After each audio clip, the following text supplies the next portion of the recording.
brijeg je pust i hladan, svudi vidim kamen siv. Golgotom svijet ga zove, a tko je tome kriv? Na njemu nema sjaja, a ipak zna ga svijet, jer tu je Gospod Isus na križu razapet. Ja gledam Božjeg Sina i znam da ja sam kriv, jer on je radi mene tu nevin raspet živ.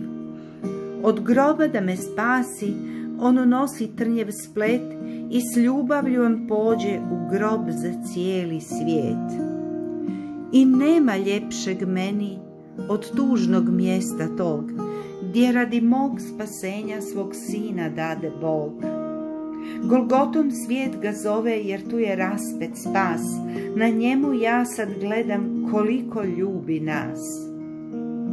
I danas Isus živi i ljubi grešne nas, odođi sada dođi i slušaj njegov glas. Otpočni život novi, a grijehu nek je kraj, sa Kristom sada pođi u vječne slave sjaj.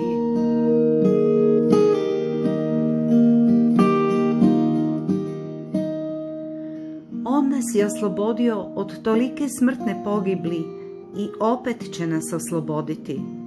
Da, u nj smo postavili nadu da će nas opet osloboditi. 2. Korinčanima 1. poglavlje 10. redak.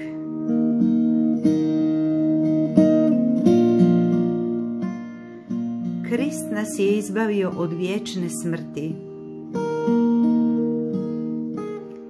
Naš Spasitelj došao je na ovaj svijet da u ljudskoj naravi izdrži sve kušnje kojima je čovjek izložen. U svojem životu on se suočio sa snagom zloćudnog neprijatelja da prevari, da zavede, da uništi. Kao otkupitelj ljudskog roda, on opominje ljude da ne teže za onim što bi ih moglo skrenuti s uskog puta.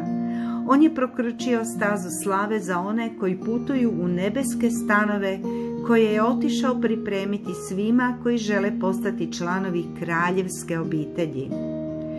Svojim životom Krist je otkupio sva ljudska bića.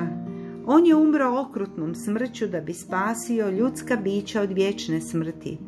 Dao je svoj bezgrešni život da bi grešnik omogućio život koji je sličan Božjem životu. Svojim smrću on je čovjeku otvorio mogućnost da raskine sa Sotonom, da se vrati u zajednicu s Bogom i da vjerom u otkupitelja dobije oprost. Onaj kome na raspolaganju stoje sve sile i na nebu i na zemlji, uzeći će svaku dušu koja se kaje i vjeruje. Svima koji ga prime, on daje snagu da postanu Božji sinovi. On se duboko zanima za svaku dušu, jer je cijenom svojeg života platio da nitko ne bude izgubljen za svu vječnost. Kristovi sluge mogu i trebaju biti u stanju suočiti se sa svakom kušnjom i svladati je.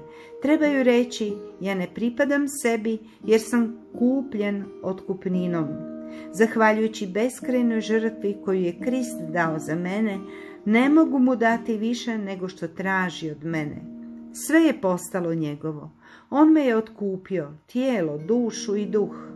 On traži sve moje vrijeme, sve moje sposobnosti. Oni koji ga prime i koji uzvjeruju u njega, postaju duhovna Božja djeca. Oni su posvojeni u kraljevsku obitelj i budući da nastoje činiti Božju volju, poprimaju i njegovo obličje.